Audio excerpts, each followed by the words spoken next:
하나님은 우리를 사랑하십니다. 아멘이시죠? 맞습니다. 하나님은 우리를 사랑하시고 그 사랑의 풍성함으로 우리를 지금까지 대접해 주셨습니다. 지금까지 하나님께 많은 사랑을 받았고 틀림없이 앞으로도 하나님의 많은 사랑을 받게 될 것입니다. 그렇다면 여러분이 지금까지 받은 하나님의 사랑은 과연 무엇입니까? 내 죄를 용서해 주시고 나를 의롭다 하시고 하나님의 자녀 삼아 주시고 힘들고 어려울 때 도움이 되어 주시고 또한 우리의 삶에 많은 것들을 허락하시는 복 주신 이런 것들이 분명히 하나님의 사랑의 기인한 결과물들일 겁니다. 하지만 이런 것들보다도 더 큰 하나님의 사랑이 분명히 있습니다. 오늘 본문은 베드로를 대표로 한 모든 인간을 향한 하나님의 가장 큰 사랑이 무엇인가를 설명하고 있는 본문입니다. 그러므로 오늘 말씀을 통해서 우리 인간을 향해서 하나님이 가지고 계신, 나타내시고 표현하신 가장 큰 사랑은 무엇인가, 이것을 확인하는 시간, 그리고 그 큰 사랑을 받은 우리가 어떻게 살아가야 하는가를 배우고 또 다짐하고 서약하는 그런 시간이 되었으면 좋겠습니다. 오늘 본문은 베드로가 예수님의 제자로 부름받고 또 따라가는 장면을 소개하고 있습니다. 먼저 8절을 보겠습니다.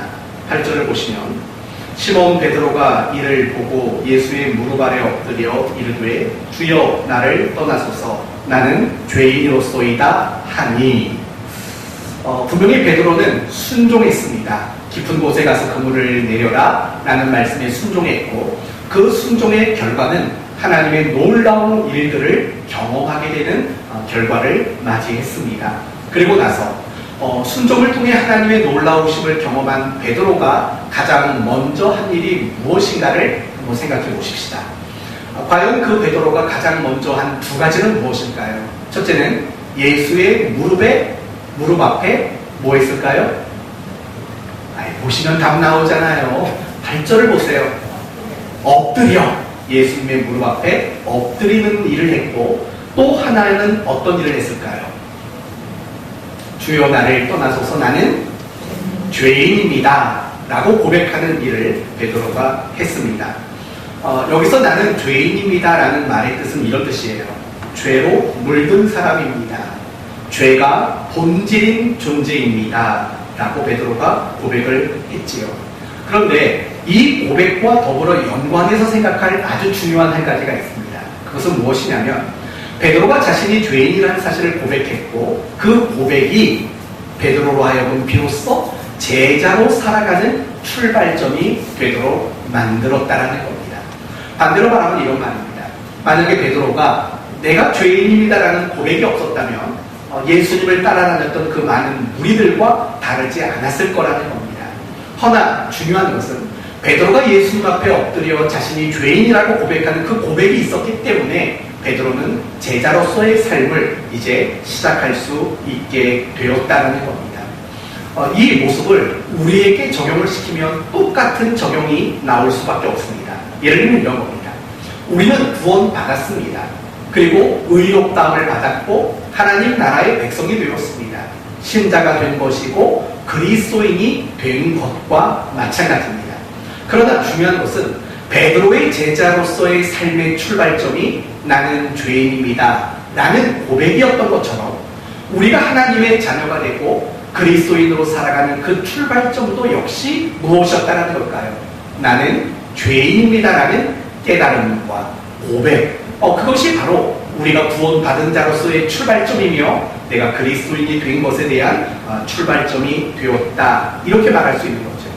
만약에 우리가 나는 죄인입니다라는 고백이 없었다면 사실은 우리는 하나님 백성이 될 수 없었을 것이고 신자가 될 수 없고 그리스도인이 될 수 없을 겁니다. 죄인이라는 사실을 알지 못하고 살아가는 죄인에 불과했을 겁니다. 왜냐하면 우리가 하나님 나라 백성이 되고 신자가 됐다는 것은 반드시 죄의 문제가 해결되어야만 하기 때문에 그렇습니다. 죄의 문제가 해결되지 않는다면 결코 우리는 하나님 백성이 될 수 없는 겁니다.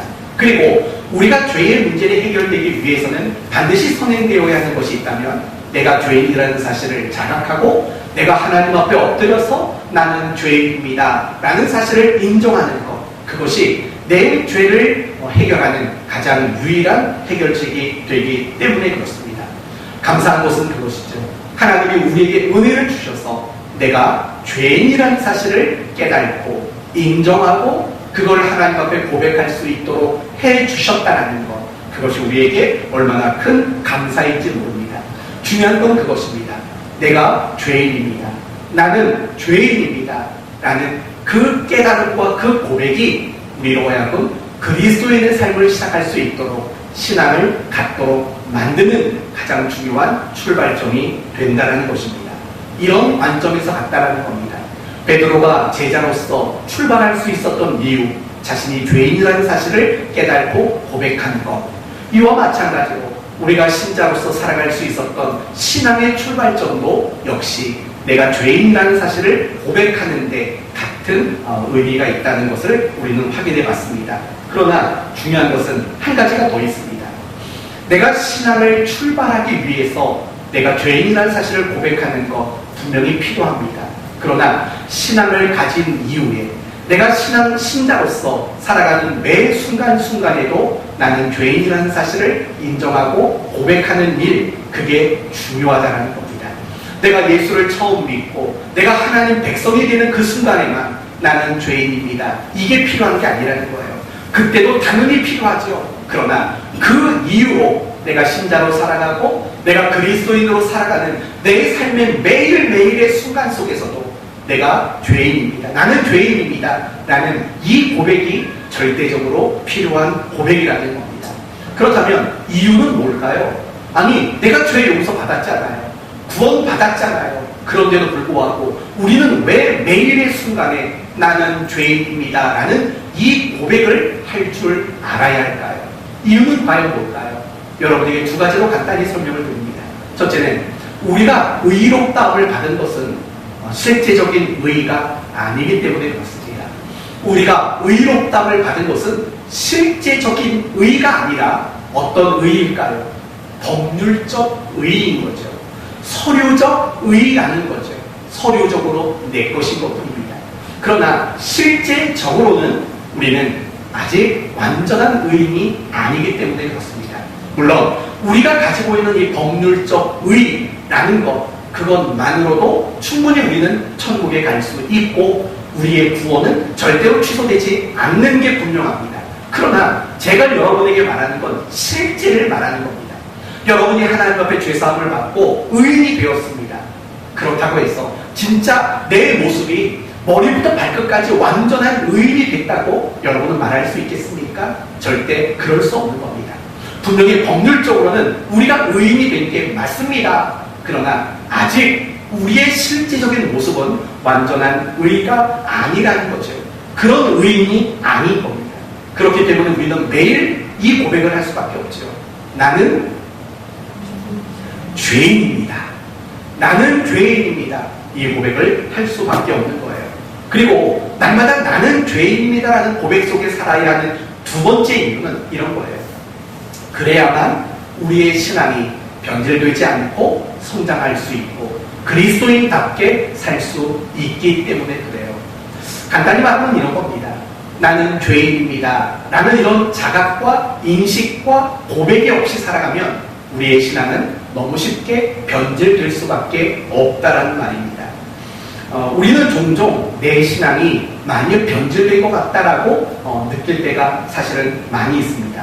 예를 들면 예배에 임하는 나의 자세를 보면은요, 옛날과 지금이 많이 다르다라고 느낄 때가 있어요. 참 옛날에는 예배를 너무 귀하게 여기고 예배를 너무 사모했는데, 그리고 그 예배를 드리기 위해서 정말 온갖 정성을 다 했는데, 근데 지금 돌아보면 막상 그게 아닐 때가 많다는 걸 우리는 느낄 때가 많습니다. 옛날에는 우리가 헌금 하나 하더라도 어떻게 했냐면 구겨지지 않은 헌금을 찾았다고요. 그쵸? 1,000원짜리든 5,000원짜리든 헌금을 드릴 때 옛날 말로는 쎄빠라 그러나요? 너무 촌스러운 말인가요? 하여튼 새 지폐를 찾아서 그걸 가지고 헌금을 하려고 노력을 했다고요. 아니면 찾아도 세게 것이 없으면 어떻게 했나요, 여러분? 다리 위로 다렸다고요. 혹시 여러분 가운데 헌금을 드리려고 현금을 다리 위로 다려보신 적 혹시 있으세요? 우리 김용석 권사님은 그런 경험이 있다고 해요. 나머지 분들은요, 다리 위 세대가 아닌가요? 그랬다고요. 저도 그랬다고요. 가장 깨끗한 것으로 하나님께 헌금을 드리겠다라는 마음이 있었고, 정말 그렇게 그 마음을 표현하는 정성들이 있다고요. 그런데요, 요즘에는 그런 정성들이 많이 없어요. 찢어진 것도 없고, 심지어는 혹시 여러분 오늘 또 그런 분이 계실까봐 좀 걱정이 되긴 하는데, 현장에 나와서 예배를 드리는데도 헌금 준비를 안 해서 온라인으로 헌금하실 분 혹시 안 계시지요? 네. 이런 것들이 저는 요즘에 많은 생각을 해요. 이건 정성의 문제인 거예요. 이건 마음의 문제인 거라고요. 정말 내가 하나님 앞에 귀한 것을 드린다라는 그런 마음이 있다면 사실은 준비를 하는 거죠. 그게 단돈 1,000원이어도 아니면 100원짜리도 깨끗하게 광내서 하든가, 그런 마음이고 정성의 문제인 거예요. 그런데 우리는 그런 것들이 많이 달라졌어요. 교회에 나와서 예배를 드리는데도 불구하고 그냥 온라인으로 보낸다고요. 편하지요. 준비할 것 없으니까. 그건 많이 변질된 거예요. 예전에 우리 김용숙 권사님이 헌금을 드리려고 그걸 다리 위로 열심히 다려본 적이 있다. 얼마나 귀해요. 물론 꼭 그러라는 건 아니에요. 그러나 그 마음은 칭찬받을 만한 거고, 그런 정성은 사실은 굉장히 가치 있는 거라고요. 하나, 온라인 예배가 드리면서 가장 나빠진 게 그런 것들이에요. 교회 나와서 예배를 드리는데도 그런 정성을 준비하는 일을 하지 않는 거예요. 이게 변질이라는 거예요. 근데 변질이 예배에만 있나요? 아니에요. 말씀과 기도 안에도 변질은 있어요. 옛날에는 말씀을 묵상하는 일이 얼마나 꿀송이처럼 달았는지 몰라요. 틈만 나는 대로 성경을 보고 싶고, 틈만 나는 대로 기도하고 싶은 마음들이 많았다고요. 그런데 요즘에는 별로 그런 마음이 안 들어요. 많이 변질된 거죠. 사모하는 마음이나 어떤 열정, 이런 것도 마찬가지예요. 또는 교회에 대한 마음, 우리 교회 성도들에 대한 마음도 많이 바뀌었어요. 옛날에는 주일날 예배 끝나고 집에 갈 때 늘 굉장히 아쉬웠어요. 교회에서 살고 싶었고 성도들이 늘 그리웠다고요. 그런데 요즘에는 교회에 대한 생각도 별로 안 나고, 우리 교회 성도들, 교우들에 대한 생각도 별로 나지 않는다고요. 그런 것들을 보면 우리가 많이 변질되었다라고 말할 수밖에 없는 거예요. 그러면 고민해 볼까요? 왜 우리가 신앙상 여러 가지 것들이 왜 변질이 될까요? 변질되는 이유는 뭘까요? 사실은 간단해요. 나는 죄인입니다 라는 이 고백이 없기 때문에 그래요. 이 고백을 조금만 확대해서 말하면 이런 고백인 거예요. 나는 여전히 못났습니다. 나는 부족합니다. 나는 연약합니다. 이걸 팔복 안에서 표현한다면 심령에 가난함이 없는 거고 애통함이 없는 바로 이런 모습들이 우리의 신앙을 변질되도록 만들고 있다는 거예요. 이건 굉장히 잔인한 사실이에요. 내가 신앙이 변질되는 이유는요, 다른 것 때문에 변질되는 게 아니에요. 내가 죄인이라는, 연약하고 부족하고 못났다라는 그런 애통하는 마음, 또 그 가난한 마음, 그 마음이 우리 마음에서 떠나게 되면은요, 우리는 금방 신앙이 변질될 수밖에 없어요. 두 사람을 예로 여러분에게 설명을 드려볼게요. 첫째는 구약의 초대 왕이었던 사울 왕을 한번 생각해 보세요. 사무엘상 10장 말씀을 보면 하나님이 사무엘 선지자를 사울에게 보내요. 그리고 그에게 기름을 부어서 왕으로 내정하는 장면이 나와요. 그리고 11장에 넘어가 보면 이 사울 왕이 제비뽑기를 통해서 선출되는 장면이 나와요. 어느 지파, 어느 족속, 어느 가문, 어느 가정, 그런 식으로 계속 제비를 뽑아요. 그러다 결국 누가 뽑히냐면 사울이 뽑히게 돼요. 그런데 아니 사울이 왕으로 뽑혔는데요, 사울이 안 보여요. 왜 사울이 안 보일까요? 성경을 보면 진보다리 사이에 숨어 있었다라고 성경은 이야기해요. 아니 자기가 왕으로 뽑혔는데도 나타나질 않는 거예요. 진보다리 사이에 숨어 있었던 거예요. 그리고 그 다음 장 12장으로 넘어가면 어떤 얘기가 나오냐면 사울이 밭에서 소를 가지고 밭을 가는 장면이 나와요. 여러분, 이미 왕으로 선출된 사람이에요. 있어야 할 곳은 왕의 보좌지요. 왕이 있는 곳에 있어야죠. 그러나 사울은요, 왕이 있는 보좌에 앉아있지 않고 밭에서 밭이나 갈고 있었다고요. 과연 그런 이유가 뭘까요? 그가 진보다리 안에 숨었던 이유, 왕으로 선출되었음에도 불구하고 여전히 자기 밭에서 밭을 갈았던 이유는 뭘까요? 이런 마음 때문이죠. 나는 여전히 왕이 될 자격이 없는 사람입니다 라는 자기 자신에 대한 그 인식이 있기 때문에 감히 드러날 수 없고 감히 보좌에 앉아서 사람들을 바라볼 수 있는 위치가 아니라고 생각했기 때문이에요. 굉장히 겸손한 거예요. 그리고 굉장히 훌륭한 사람이라고요. 그런데 시간이 얼마 지나고 나서 이 사울이 딴 사람이 돼요. 교만한 사람이 되고 하나님을 거역하는 사람이 되고 말아요. 그렇죠? 아시죠? 아말렉과의 전쟁 앞에서 모든 짐승을 다 죽여라 라고 명령했음에도 불구하고 짐승을 살려온다고요. 하나님을 거역하는 행위를 한다고요. 그래서 하나님이 너를 버리실 것이라고 무서운 경고를 듣게 된다고요. 그러면 생각해봐요. 그렇게 겸손하고 훌륭했던 사울이 교만하고 하나님을 거역하는 사람이 된 이유는 뭘까요? 바로 그런 거예요. 내가 왕이 될 자격이 없어 라는 그 마음을 상실해 버렸기 때문이에요. 만약에 사울이 끝까지 나는 왕이 될 자격이 없다는 생각을 가졌다면 그는 변질되지 않았을 거예요.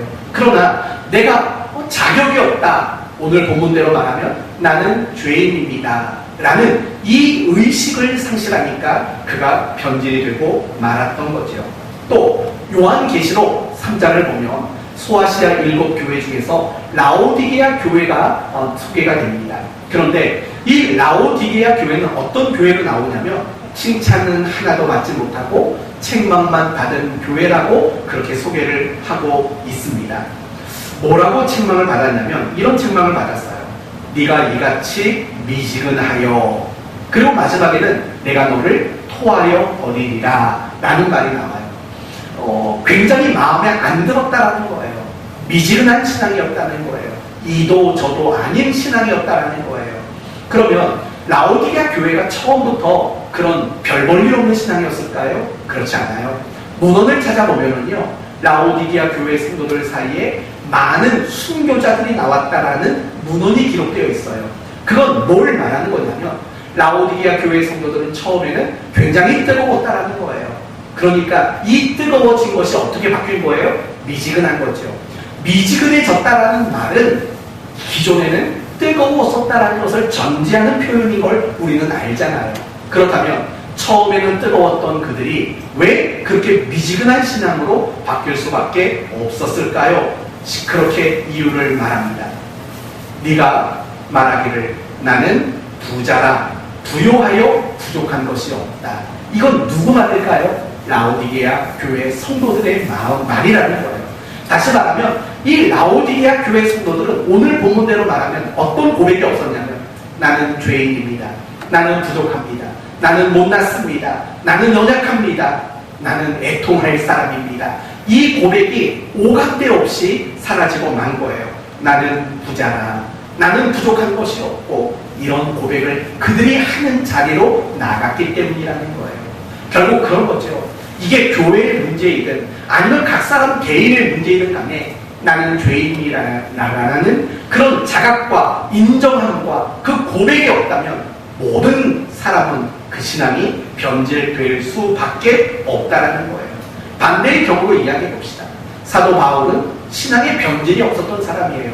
항상 한결같이, 항상 변함없이 하나님 앞에 살아갔던 참다운 그리스도인이에요.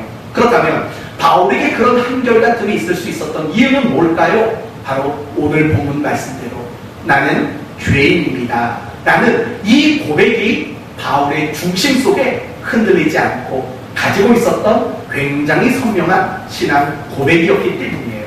디모데전서 1장 15절에 바울이 이렇게 말합니다.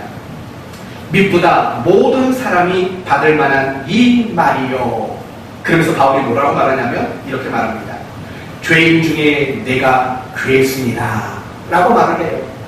내가 죄인 가운데 가장 악한 극악무도한 그런 죄인이 바로 납니다 라고 바울이 고백한다고요. 그러나 중요한 것은 이 고백이 바울의 옛날의 내 모습을 고백하는 게 아니라는 거예요. 여러분, 디모데서는 어떤 서입니까? 바울이 디모데에게 보낸 편지지요. 그리고 또 한 가지는 바울의 인생 말년에 기록한 성경이에요. 그렇다면 바울은 이제 죽기 얼마 앞둔 사람이라는 거죠. 그런데도 불구하고 그가 고백하기를 나는 죄인 중에 괴수입니다 라는 이 고백을 그가 하고 있다라는 거예요. 그리고 나는 죄인 중에 괴수입니다 라는 그 고백이 바울로 하여금 하나님 앞에 늘 한결같고 늘 하나님 앞에 늘 열심을 낼 수밖에 없는 그런 사람으로 만들어 주었다라는 거예요. 이제 우리 자신을 한번 이야기해 봅시다. 여러분은 혹시 신앙이 변질돼 가고 있지 않습니까? 예배라는 영역 안에서, 말씀이라는 영역 안에서, 기도라는 영역 안에서, 어떤 봉사와 수고라는 영역 안에서 여러분 혹시 변질되고 있지는 않습니까? 열정이라는 영역, 열심이라는 영역 안에서 혹여나 변질되고 있는 것은 없습니까? 만약에 그 어떤 것 하나라도 여러분의 삶 속에서 변질되고 있는 신앙의 모습들이 있다면 그 모든 원인은 나는 죄인입니다. 나는 부족합니다. 나는 연약합니다. 이 고백에서 여러분이 이탈했기 때문이에요. 더 이상 여러분의 삶 속에서 나는 죄인이라는 그 고백을 하지 않고 살아가고 있기 때문이에요. 그 자리에서 벗어나면 여러분의 신앙은 모두 변질될 수밖에 없어요. 그러나 더 안타까운 것은 변질로 끝나지 않아요. 여러분의 신앙이 침체하게 돼요. 도무지 성장할 수 없고 도무지 그리스도인다운 삶을 살 수 있는 다른 방법이 없게 되는 거예요. 나는 죄인입니다. 이 고백 없이는 우리는 절대로 참다운 신앙생활을 할 수 없고 참다운 그리스도인의 삶도 살아낼 수가 없게 된다는 거예요. 그래서 나는 죄인입니다 라는 이 고백이 사실은 너무나도 중요한 고백이에요. 이 고백이 있어야만 우리는 신앙의 생명력을 가질 수 있고 우리의 신앙에 변함이 없는 한결같은 신앙이 될 수 있는 거예요. 너무 중요한 거죠. 그러면 여러분은 생각해 보셔야 돼요. 나는 죄인입니다. 이 고백을 나는 매일매일 가지고 살아가는가 여러분은 생각해 보셔야 되지요. 한번 묻습니다. 가장 최근에 여러분 하나님 앞에 눈물로 회개하신 경험 혹시 있으십니까? 하나님 앞에 정말 내가 엎드려서 눈물은 안 난다 할지라도 콧물이라도 좀 나면서 네, 하나님 앞에 내가 회개했던 이런 경험들이 있는지 한번 스스로 점검해 보십시오. 혹 그 정도가 아닐지라도 내가 어떤 잘못을 했다고 생각할 때마다 하나님 앞에 진심으로 참여하는 기도를 드려본 적은 있는지, 나는 매일매일마다 정해놓은 시간 앞에 하나님 앞에 회개하는 그런 시간들을 갖고 있는지 한번 생각해 보셔야 됩니다. 만약에 그런 시간들이 없고 내가 하나님 앞에 회개하는 그런 시간들이 여러분에게 주어지지 않는다면 이미 여러분은 변질하는 신앙의 자리로 나가고 있다는 사실을 잊지 말아야 합니다. 여러분에게 한 가지 권면을 드립니다. 매일매일마다 하나님 앞에 회개하는 그런 시간을 가질 수 있기를 바랍니다. 그래야만 하는 겁니다. 그래야 여러분의 신앙이 건강해질 수 있기 때문입니다. 이제 다음으로 넘어가 봅시다. 오늘 본문을 보면 베드로가 말을 합니다. 나는 죄인입니다. 나를 떠나십시오 라고 베드로가 고백하죠. 나는 죄인이라고 고백을 합니다. 나를 떠나십시오 라고 요청을 합니다. 그렇다면 그 이유는 뭘까요? 아니 왜 갑자기 베드로가 이렇게 됐을까요? 왜 갑자기 나를 떠나십시오, 나는 죄인입니다, 이런 고백을 왜 갑자기 하게 되었을까요? 이유는 예수님에 대한 안목이 달라졌기 때문에 그렇습니다. 예수님이 거룩한 분이시고 예수님은 신성을 가지신 하나님이라는 사실을 깨달았기 때문입니다. 그래서 베드로는 나를 떠나십시오, 나는 죄인입니다, 그리고 예수님 앞에 엎드리는 이런 모습이 나타나게 된 거죠. 구약 성경을 보면 하나님의 현현 앞에 이런 반응을 나타냈던 사람들이 있습니다. 먼저 이사야서 6장을 보면 이사야 선지자가 하나님의 현현을 목격합니다. 하나님의 현현이라는 건 하나님의 나타나심을 의미하는 겁니다. 하나님을 만났을 때 이사야 선지자는 이런 고백을 했습니다. 이렇게 말이죠. 나는 화로다. 나는 망하게 되었도다.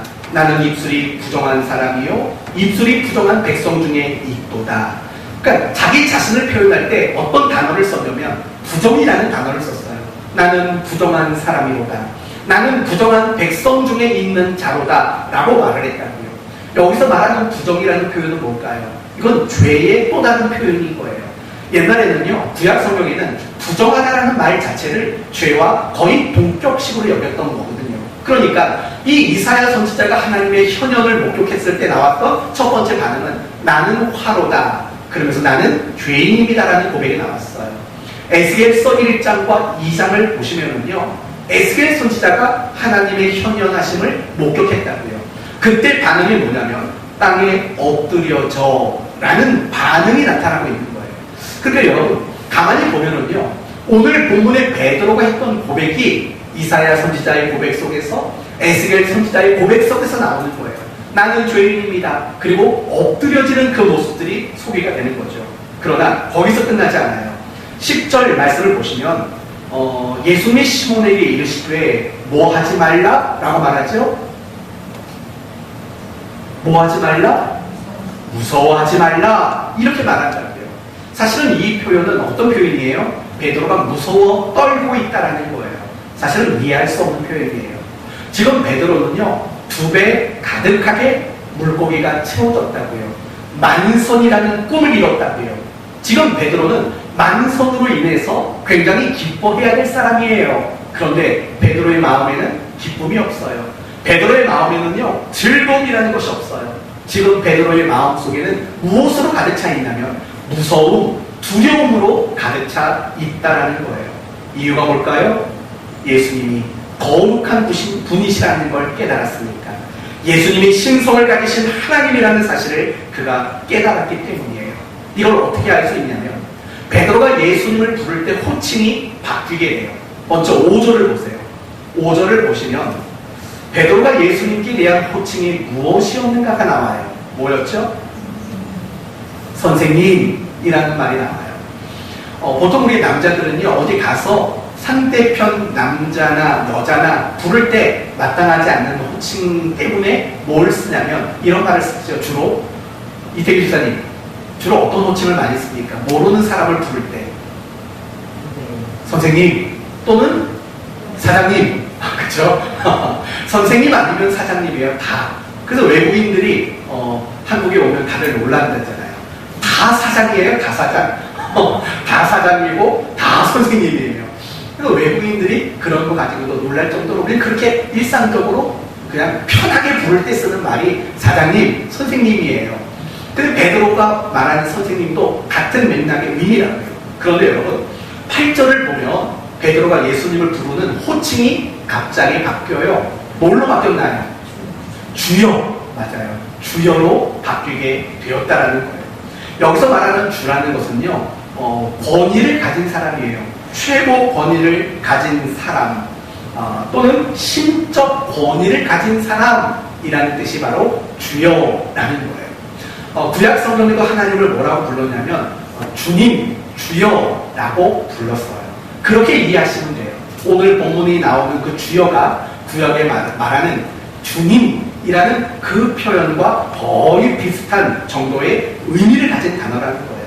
이것들만 보면 지금 베드로가 엎드리고 또 나를 떠나소서라고 요청하고 나는 죄인입니다라고 고백했던 그 이유는 뭐냐면 사실은 뭐가 달라진 것뿐이냐면 베드로가 예수님께 대한 새로운 인식의 차이가 있었던 거예요.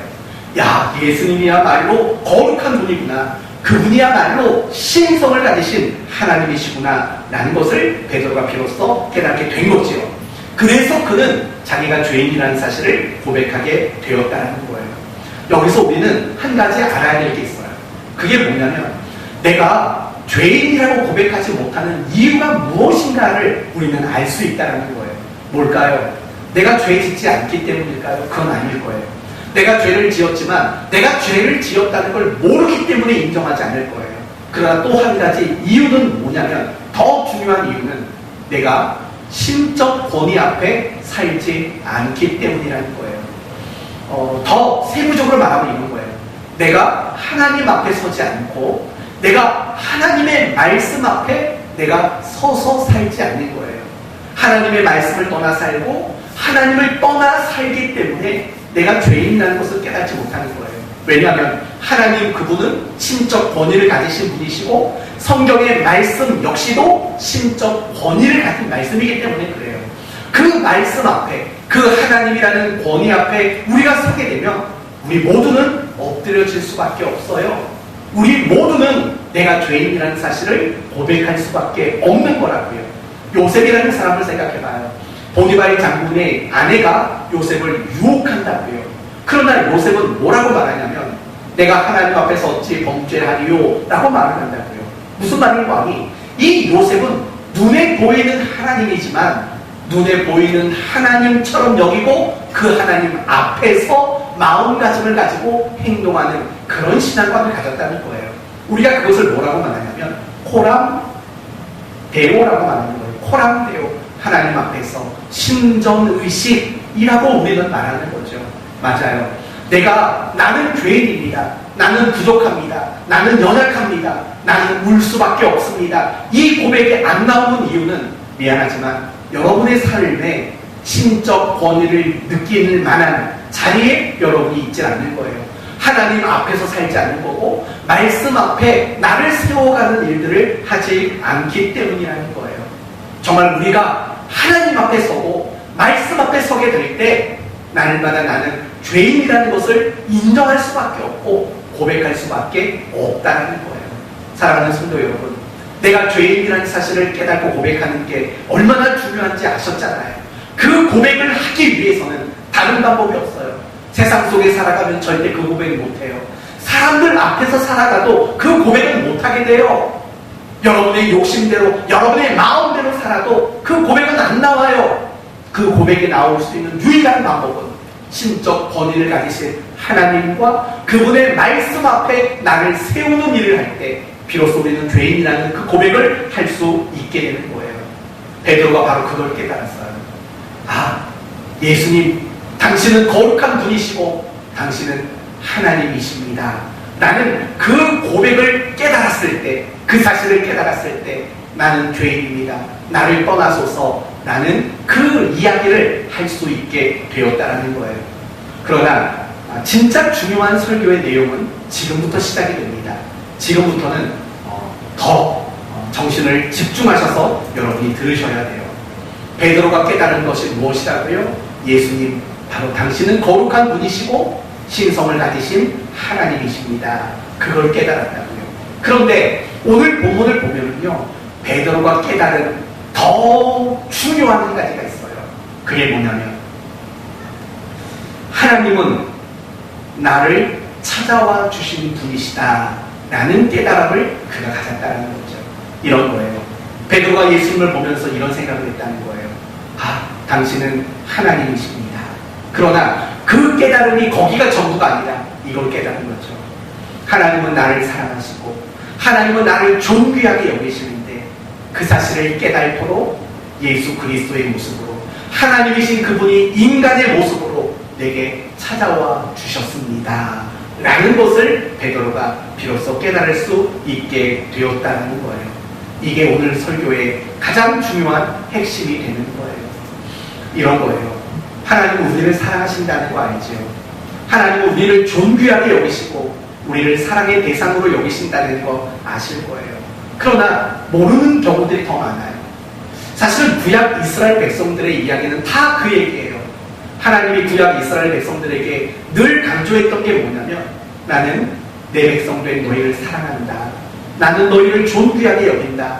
그러나 이스라엘 백성들은 그 하나님의 사랑을 늘 깨달지 못했다고요. 그게 이스라엘 백성들의 모든 역사를 통틀어서 나오는 가장 큰 실수였던 거예요. 그래서 아무리 사랑한다고 말해도 아무리 내가 너희를 존귀하게 여긴다고 말해도 그걸 깨달을지 못했어요. 그래서 하나님이 선택하신 방법이 뭔지 아세요? 하나님이신 그분 자신이 인간의 모양으로 인간의 땅에 인간의 시간에 인간의 자리에 찾아오시는 방법을 선택하신 거예요. 그러니까 예수님은 누구세요? 하나님이 우리를 사랑하시는데, 우리를 존귀하게 여기시는데 그걸 알지 못하니까 그걸 깨닫도록 이 땅에 친히 찾아오신 하나님이시라는 거예요. 병든 자를 고치고 귀신 들린 자를 쫓아내시고 가난한 자와 죄인들의 친구가 되어주시는 이 모든 일들은 다 무엇이냐면 하나님이 인간을 사랑하신다는 것, 그것을 알게 하시기 위해 오신 예수님의 목적이고 사명들이었다라는 거예요. 베드로는 지금 그걸 깨닫는 거예요. 당신은 하나님이 나를 사랑하시는 그 사랑을 깨닫게 하도록 찾아오신 참 하나님이십니다 라고 베드로는 비로소 깨닫게 되었다는 거예요. 성도 여러분, 여러분은 하나님이 어떤 분이라고 생각하세요? 하늘 보좌에 앉아서 우리의 예배를 즐기시는 분일까요? 우리의 찬양을 들으며 마치 우리가 여가 생활을 할 때 찬양 틀어놓고 즐기는 것처럼 그런 하나님이실까요? 성가대나 찬양대의 음악을 들으면서 잘했네 못했네 점수 매기는 하나님이실까요? 아니면 우리의 잘잘못을 분석하셔서 그에 상응하는 보상만 주시는 하나님이실까요? 그렇지 않아요. 그러면 여러분이 알고 있는 하나님은 어떤 하나님이시죠? 세상을 창조하신 분이시요? 공의로 세상을 통치하고 다스리시는 분이신가요? 아니면 상과 벌을 주시는 심판주이신가요? 여러분이 알고 있는 하나님은 과연 어떤 하나님이십니까? 더 중요한 질문을 해봅시다. 여러분이 가장 먼저 만난 하나님은 어떤 하나님이셨을까요? 여러분이 가장 먼저 만난 하나님은 과연 어떤 분이셨습니까? 결국은 이런 분이시죠. 나를 사랑하시고 나를 존귀하게 여기시는, 그것을 알게 하도록 친히 이 땅에 인간의 모습으로 오신 하나님을 사실은 우리는 제일 먼저 만났다고요. 성육신 하신 하나님을 우리는 제일 먼저 만났어요. 그렇지 않나요? 여러분이 예수를 믿는다, 그래서 신앙을 갖게 되었는데, 예수를 믿는다라는 말은 예수의 도대체 뭘 믿는다는 거예요?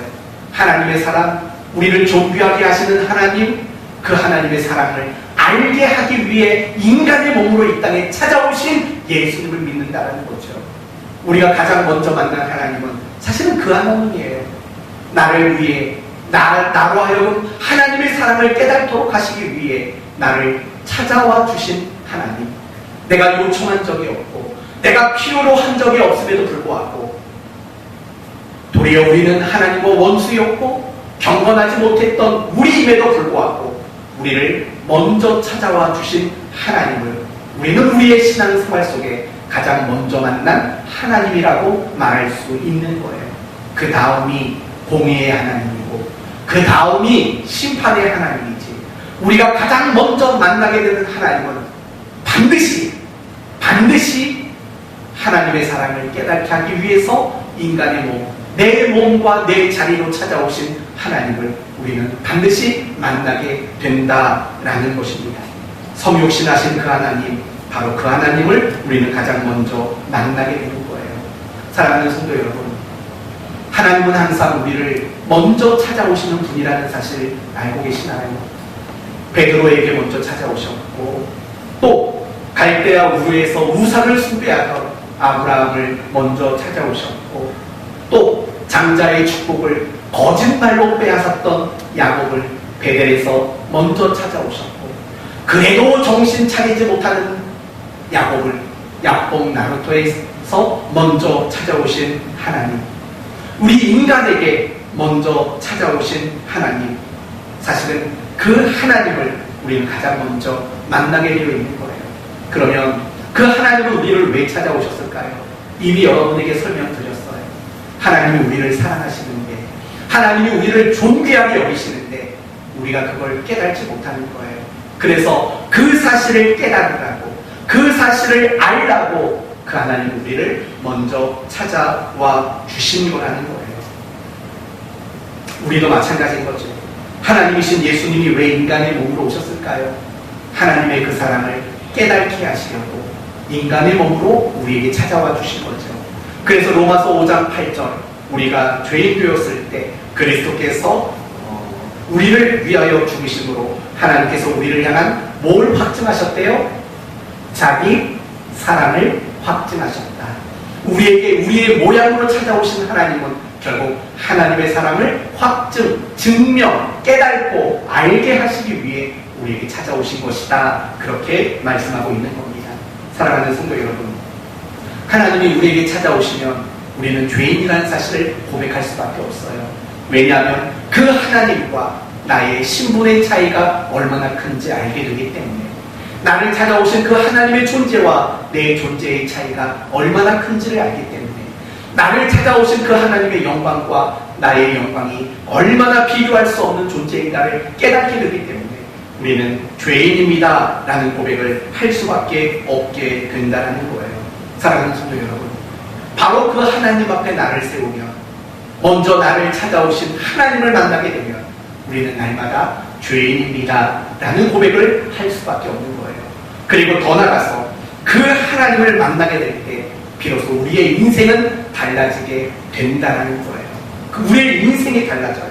여러분, 우리는 살면서 얼마나 많은 집착들을 가지고 사는지 몰라요. 어떤 사람은요, 굉장히 건강에 집착하는 사람이 있어요. 정말 건강에 지나칠 정도로 집착하는 사람이 있다고요. 어떤 사람은 돈에 집착하는 사람이 있어요. 어떤 사람은 집에 집착하는 사람이 있어요. 어떤 사람은 자동차에 집착하는 사람이 있어요. 어떤 사람은 자식에게 집착하는 사람이 있어요. 어떤 사람은 배우자에게 집착하는 사람이 있어요. 저 같은 사람이죠. 저는 맨날 아내만 바라보고 살아요. 아내에게 얼마나 집착하며 사는지 몰라요. 하루에도 12번씩 카톡하고 그렇게 안 해도 괜찮긴 하겠지만, 아무튼 우리는 살면서 집착하고 있는 거 얼마나 많은지 몰라요. 여러분 혹시 뭐에 집착하고 살고 계신가요? 뭐에 집착하세요? 뭐에 집착하세요? 그러나 중요한 것은 그거예요. 나를 사랑하시고 나를 존귀히 여기시고 그 사실을 깨닫도록 친히 우리의 몸으로 성육신하신 그 하나님을 만나게 되면 사실은 집착하는 것에서 우리는 굉장히 자유로워질 수가 있는 거예요. 여러분, 오늘 본문의 베드로를 생각해 보시겠어요? 베드로는 무엇에 집착했던 사람이었을까요? 당연히 배, 그물, 그리고 물고기, 이런 것에 집착했던 사람이었다고요. 그리고 세상살이. 그러나 오늘 본문을 보면 굉장히 충격적인 장면이 나와요. 11절 보시면 그들이 베드로를 육지에 대고 모든 것을 버려두고 예수를 따릅니다. 조금 전까지만 해도 그물을 손질하던 사람이잖아요. 굉장히 그물에 집착했던 사람이에요. 배에 집착했던 사람이라고요. 그런데 하나님의 사랑을 깨닫게 하기 위해서, 우리가 얼마나 존귀한 사람인가를 알게 하시기 위해서 우리 모양으로 이 땅에 오신 성육신하신 하나님을 만난 이후로는 그가 집착하던 모든 것을 버리고 그 집착으로부터 그가 얼마나 자유로워졌는가, 이걸 우리는 보게 되는 거예요. 사랑하는 성도 여러분, 저는 여러분에게도 이런 은혜가 있었으면 좋겠어요. 내가 하나님께 얼마나 사랑을 받는 존재인가, 하나님이 나를 얼마나 존귀하게 여기시는가, 이 사실을 여러분이 깨달았으면 좋겠어요. 날마다 여러분의 삶 속에서 나를 향하신 하나님의 사랑을 깨달았으면 좋겠다고요. 그게 여러분의 모든 것을 이길 수 있도록 만드는 힘의 원천인 거예요. 가만히 보세요. 여러분이 세상에서 무너지고 여러분이 세상에서 주저앉게 될 때가 언제인 것 같아요? 하나님의 사랑을, 확신을 놓아버릴 때예요. 하나님의 사랑이 의심스러울 때예요. 그럴 때는 우리는 굉장히 무기력해질 수밖에 없어요. 하지만 하나님이 날 사랑한다, 하나님이 나를 존귀하게 여기신다, 하나님이 나를 얼마나 위하시고 붙잡고 계시는가, 이 사실을 깨달으면 우리는 넉넉히 무엇이든 이겨낼 수 있는 그런 성도가 될 수 있는 거예요. 그걸 깨닫게 하기 위해서 하나님이신 주님이 인간의 몸으로 성육신하여 이 땅에 오신 거예요. 베드로가 깨달은 은혜가 바로 거기에 있다는 거예요. 우리가 깨달아야 할 은혜도 바로 거기에 있는 거예요. 하나님이 날 사랑하시고 나를 존귀하게 여기시고 그걸 알게 하시려고 친히 인간의 몸으로 이 땅에 오신 성육신하신 하나님이시다 라는 그 사실을 깨닫는 것, 그것이 신앙의 출발이요, 그것이 그리스도인 삶을 가능케 하며 어떤 어려움도 어떤 문제도 넉넉히 이겨내도록 만드는 가장 중요한 신앙의 힘의 원천이 된다는 사실 꼭 기억하는 여러분 되셔서 한 주간도 하나님이 나를 사랑하시는구나, 하나님이 나를 이렇게 존귀하게 여기시는구나, 이걸 깨달으며 살아갈 수 있는 여러분이 되시기를 바랍니다. 허나 거기서 멈추시면 안 됩니다. 여러분이 하셔야 할 일이 하나 더 있습니다. 바로 10절입니다. 10절 말씀은 함께 읽어보도록 합시다. 10절입니다. 시작.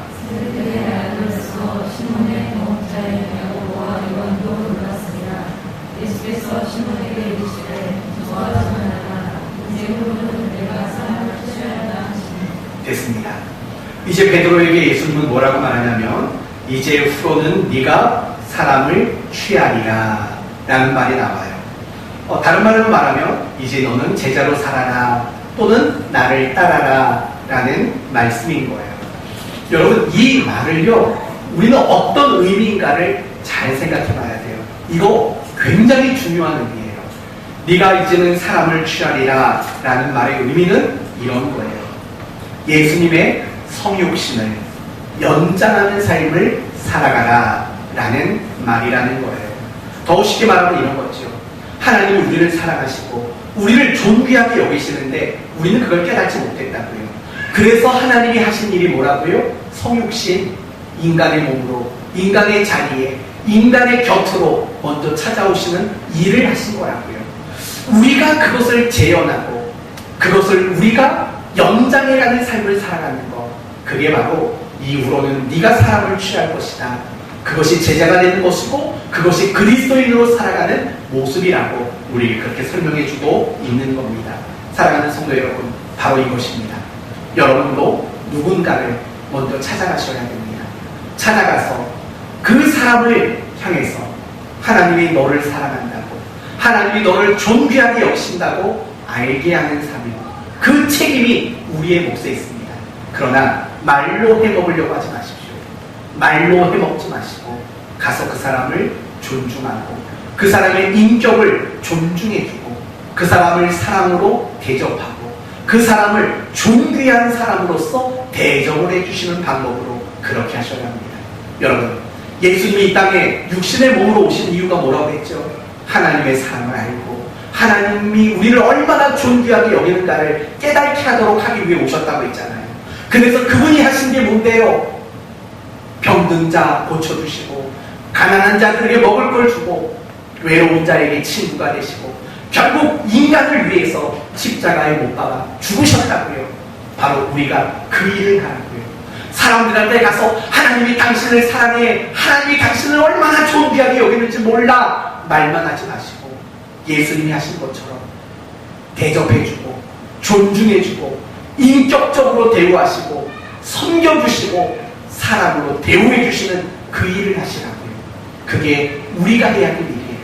나를 먼저 찾아오신 그 하나님의 모습처럼 내 이웃에게 필요를 요구하기 이전에 내가 먼저 그를 찾아가서 사랑으로 대접하고 존중으로 대접하고 그래서 그 사람이 하나님이 나를 사랑하는 것보다 하나님이 나를 존귀히 여기시는 것보다 그것을 깨닫게 만드는 삶, 그것이 이후로 네가 사람을 취하리라 라는 말씀이 의도하는 바라는 것입니다. 여러분은 테레사 수녀를 잘 아실 겁니다. 인도의 가장 가난한 사람들이 사는 곳, 가장 멸시받는 사람들이 사는 곳, 가장 외로운 사람들이 살아가는 곳, 바로 콜카타라는 빈민가를 찾아갑니다. 왜 갔을까요? 사람들이 물어봤답니다. 수녀님, 교회에서 수녀님 얘기하니까 좀 그렇긴 한데, 수녀님 왜 그런 곳을 찾아가셨습니까? 뭘 하려고 가셨습니까? 라고 물었다는 거예요. 그러면 보통 사람들의 기대는 뭘까요? 가난한 사람들에게 빵 하나라도 더 주려고요, 병든 사람 곁에서 간호해 주려고요, 이런 대답이 나올 것을 기대하겠죠. 그러나 이 테레사 수녀는 전혀 뜻밖의 말을 했다고 합니다. 이런 말을 했다고 합니다. 잘 들으셔야 합니다. 이게 설교의 가장 중요한 핵심입니다. 가난을 해결하거나 병을 고치는 것이 아니라 사회적 멸시와 최악의 환경 속에 있다 할지라도, 여기서부터 잘 들으세요. 당신은 대접받을 가치가 있는 한 영혼이고 한 사람이라는 것을 알게 해주기 위함입니다 라는 거예요. 그 빈민가, 그 멸시와 충대받는 사람들이 있는 그곳 찾아간 이유는 빵을 주기 위함도 아니고 병든 자들을 돌보기 위함이 아닙니다. 비록 그들이 그렇게 비천하고 멸시받는 삶을 살지만 당신이 얼마나 존귀한 사람이고 하나님이 당신을 얼마나 사랑하고 있는 사람인가, 그걸 깨달도록 만들어주기 위해 내가 그곳에 갔습니다 라고 테레사 수녀가 이야기했다는 겁니다. 바로 그 모습이 성육신을 연장하는 일인 것이고, 그것이 나를 따라오너라 라는 주님이 말씀하시는 그 말씀의 의도고 목적이고, 무엇보다 그것이 우리의 삶의 가장 중요한 의무이고 책임이고 사명이라는 것을 우리는 알아야 한다는 것입니다. 우리는 여기까지 가야 돼요. 아, 예수님은 하나님이시구나 깨닫는 자리도 아니고, 아, 그분이 하나님의 사랑을 알게 하려고 나를 먼저 찾아오셨구나 거기까지도 아니고, 그러기에 이제는 내가 예수님이 하시고자 하는 그 일을 내가 이어가야겠구나. 내가 사람들을 찾아가서 사랑과 존중으로 대접해서 그들이 하나님의 사랑을 알게 만들어야 하는구나. 여기까지 나가는 것이 오늘 설교가 우리에게 요구하고 있는 말씀의 목표 지점인 것입니다. 사랑하는 성도 여러분, 우리는 신앙생활 하면서 잘 못하는 게 있어요. 그리고 잘 안 되는 게 있어요. 여러분에게는 어떤 것이 있나요? 혹시 새벽 예배는 아닐까요? 새벽 예배는 참 안 돼요. 참 못하겠어요. 혹시 용서는 아닐까요? 아유, 용서하려고 해도 잘 안 돼요. 용서 아닐까요?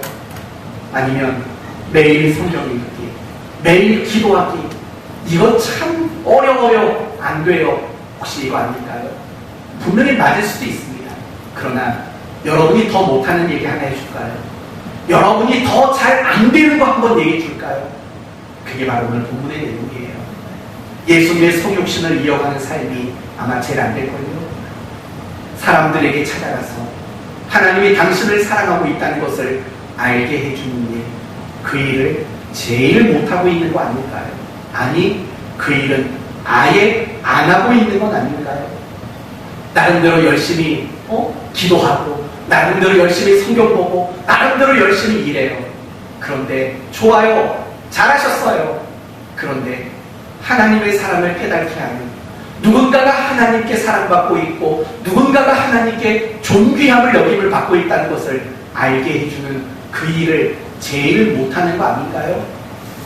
여러분이 그 사람을 예수님처럼 찾아가서 사랑으로 대접해주고 존귀하게 대접해주고 정말 멋있게 대접해주는 그 일들 제일 안 하고 있는 거 아닌가요? 제일 못하고 있는 일 아닌가요? 아마도 이 시대 그리스도인들이 제일 안 하고 제일 못하는 것은 예수님의 그 성육신의 삶을 이어가는 것이라고 저는 분명히 확신하고 있습니다. 너무나 많은 신자들이 신앙생활을 열심히 합니다. 그러나 그 열심히 하는 이유와 목적은 나만 좋고 나만 만족스럽기 위해 신앙생활을 열심히 하지요. 내가 신앙생활을 열심히 하는 게 남 좋으라고 열심히 하는 경우를 못 봐요. 내가 신앙생활을 열심히 하는 게 남이 하나님의 사랑을 깨닫도록 만들기 위함이라는 그 모양새를 보지를 못하겠어요. 다 자기 만족이에요. 심지어 신앙이라는 명분을 가지고 다른 사람을 자꾸 통제하려고 만들어요. 다른 사람을 내 마음에 드는 사람으로 바꾸려고 하는데 우리 신앙을 총동원하려고 하고 있진 않나요? 그건 그리스도인의 삶이 아니고 그건 제자의 삶도 아니고 그건 성육신을 본받는 우리의 마땅한 모습도 아니라는 걸 잊지 말아야 돼요. 어떻게 사시겠어요? 사람들을 먼저 찾아가세요. 여러분이 만나는 그 사람들이 하나님께 사랑받고 있다는 걸 여러분이 그 사람을 대접하는 모습으로 알게 해줘야 돼요. 그게 오늘 본문이 우리에게 요구하는 교훈이고 메시지인 거예요.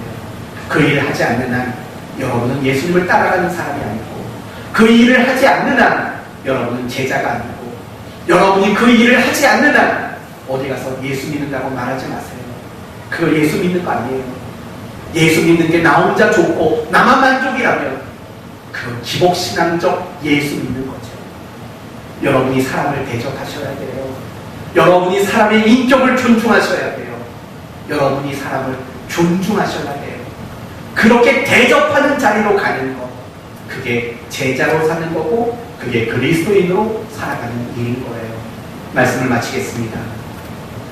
하나님은 우리를 존귀히 여기시고 우리를 사랑합니다.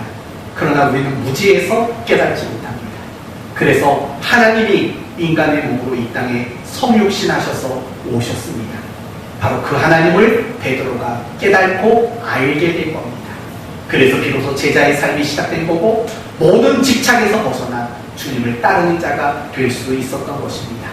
우리는 그 사랑을 받았습니다. 그러므로 그 주님은 우리에게 이렇게 요구하십니다. 아무개야, 집사, 권사, 목사야, 나랑 같이 가자. 가서 내가 하고자 하는 그 일, 그 사람에게 함께 하자. 그렇게 하나님은 말씀하고 있는 겁니다. 우리는 이제 예배당을 떠나서 그 자리로 가셔야 합니다. 여러분이 직장에서 누구를 만나든 그 사람을 존중하십시오. 그 사람이 여러분에게 무슨 짓을 하더라도 그 사람을 사랑으로 대접하십시오. 그 사람을 존귀하게 섬겨주십시오. 그래서 그 사람이 하나님의 사랑을 알게 하십시오. 그게 오늘 이 말씀이 우리에게 요구하는 말씀인 겁니다. 이 말씀을 마음판에 새기셔서 사람을 존귀하게, 그리고 사람을 존중하며 사람을 대접하는 자리로 나갈 수 있는 여러분 모두가 되시기를, 예수님의 성육신의 삶을 이어가는 한 주간이 되기를 예수님의 이름으로